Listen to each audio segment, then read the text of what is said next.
All right, this is day number 3, and if you've been following the blogs, you know that today was the day that Allison was supposed to go and check, see if we can get some help to stop this eviction. But she went, and they won't help us to pay the rent or to pay the water bill. So we're back at square one, and right now I'm kind of preoccupied because I'm feeding a baby. Um, as you can see, I didn't shave. I still look like shit. But I don't feel like shit. I'm a little bit nervous because I don't know what I'm going to do yet, but I don't feel as scared and as desperate as I did before. I feel it is what it is, and whatever the situation is, I'm just determined to handle it and make the best out of it. I guess when life gives you lemons, you really got to make lemonade. And like in 50 Cent's book, The 50th Law, you got to learn how to turn shit into sugar. You gotta seize the opportunity. Whenever there's a fucked up thing happening in your life, I've read from so many motivational books and stuff they say that in every fucked up situation there's an opportunity. There's a silver lining on every dark cloud, they say.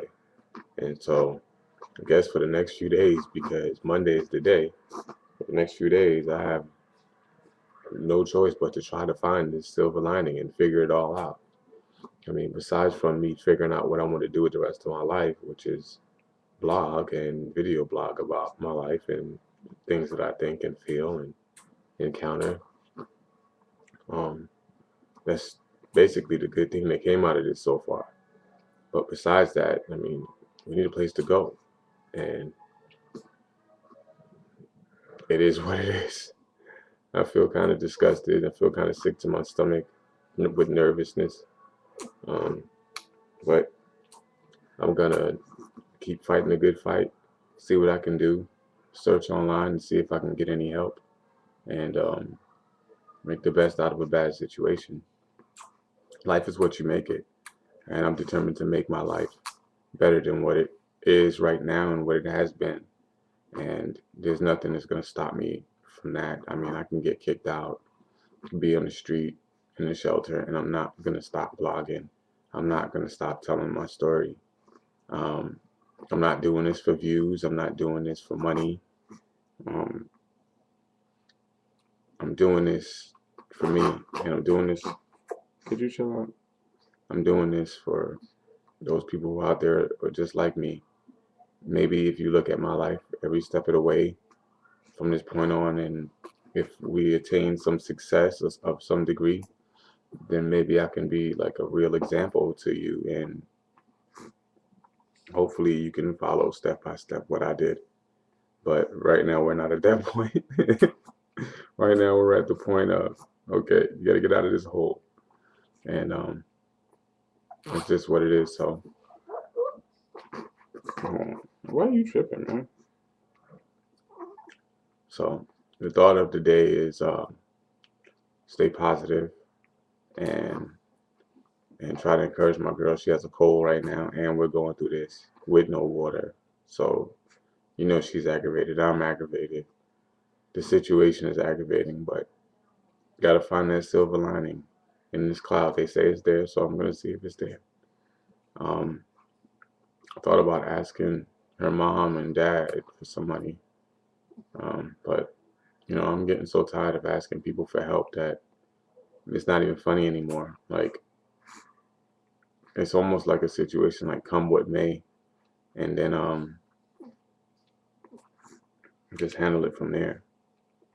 I do realize that I have to figure out something um, quick. And, so I'm going to spend this day trying to figure out what I can do. What are the possibilities? What are my options? And print out this letter for the landlord and hope that he has some mercy. But hoping and mercy are not on my things that I like anymore. I don't like to hope for anyone's help or their mercy. It's like degrading to me. My mom always used to say, swallow your pride, but I feel like a bitch, and I feel like I'm swallowing a mouthful of cum, to be honest with you, when I swallow my pride. The Bible says pride cometh before destruction, but it's not that type of haughty pride or arrogant pride. It's the type of pride where, enough is enough, man. You know what I'm saying? Like, I want to be a man. I got to stand up and be a man already. You know what I'm saying? And sitting at home and blogging about it is not going to make any money right now. I got to go out and do something. And,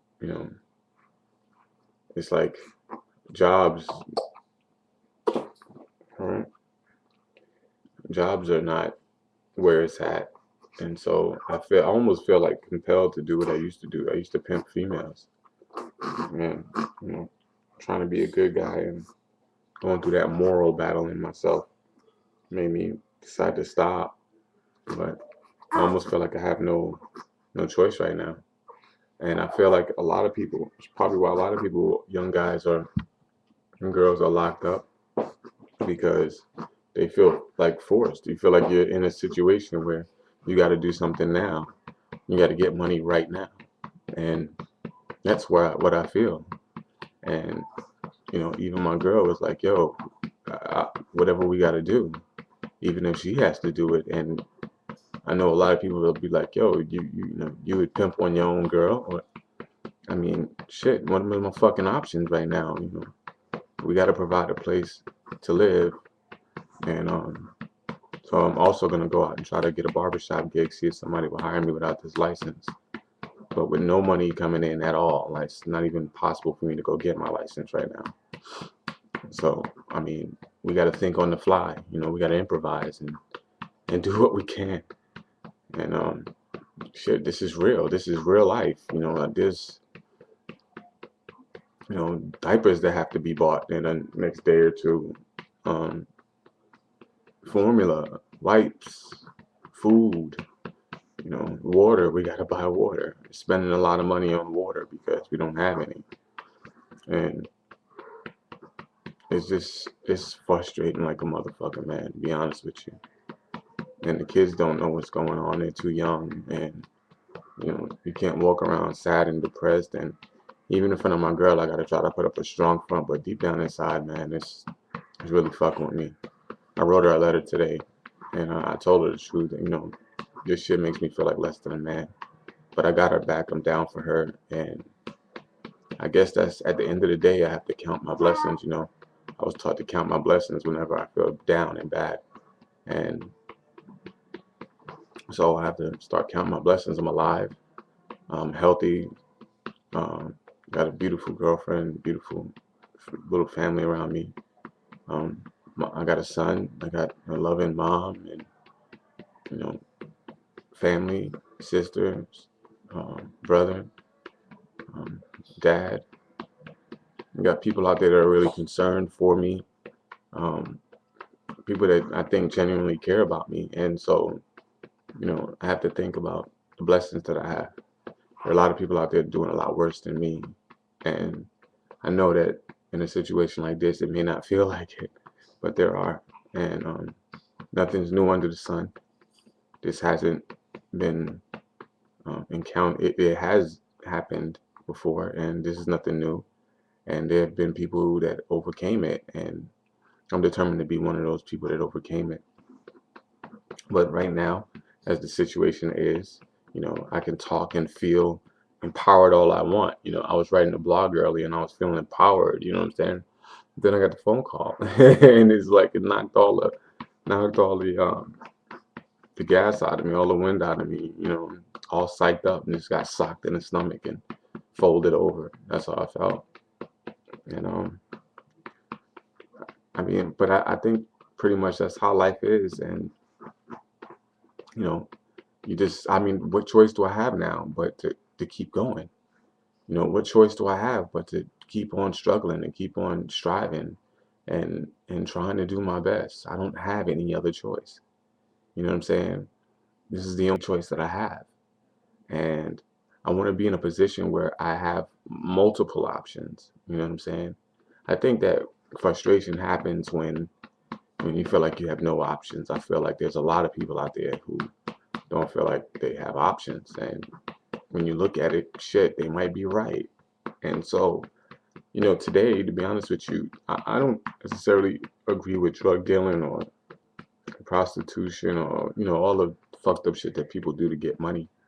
But when you look at their lives and look at the reality of their lives and what position are they in? What options do they really have? I mean, people say to go to school and, get a good job. And I know people who have gone to school and have doctorates and all types of fucking certificates on the wall and they don't have a job.